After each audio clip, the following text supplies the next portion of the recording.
តែនឹងចេះតែកិនអានឹងមិនឈោថ្ងៃឬយប់អារម្មណ៍វិលវល់ធ្វើបែបណាកាត់ចិត្តបែបណាខ្ញុំមិនយល់គ្មានហេតុផលអាចបំភ្លេចគេបើបងធ្វើចិនបានបងជុំនឹងអូនហើយក៏មិនព្រមបន់ដោយឲ្យខ្លួនដុនដាបបែបនេះទេ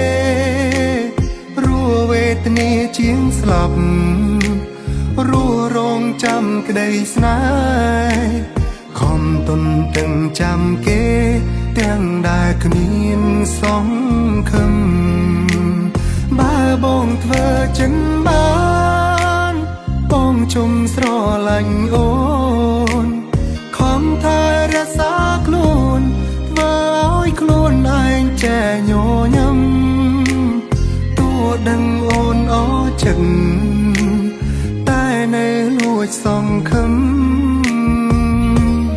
នៅរងចាំក្រែងអូនបកក្រោ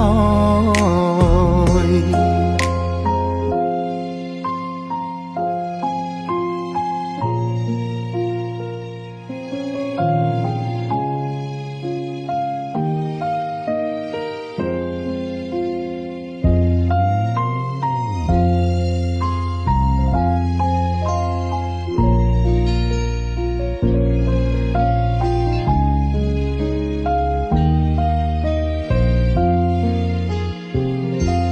ចេះតែនឹង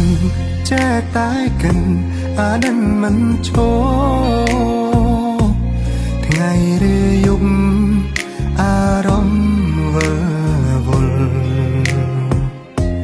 ធ្វើបែបណាកាត់ចិត្តបែបណាខ្ញុំមិនយល់មានហេតុផលអាចបំភ្លេចគេបើបងធ្វើចិនបាន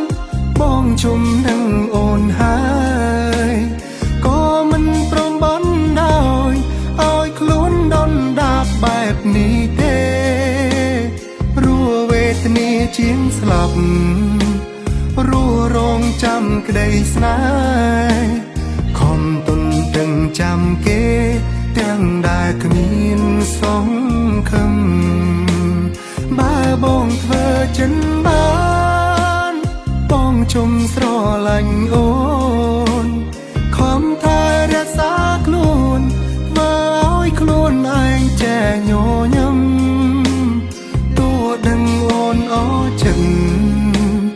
តែនៅលួចសង្ឃឹមនៅរងចាំក្រែងអូនបកក្រោយបើបងធ្វើចិនបានបងជុំនឹងអូនហើយ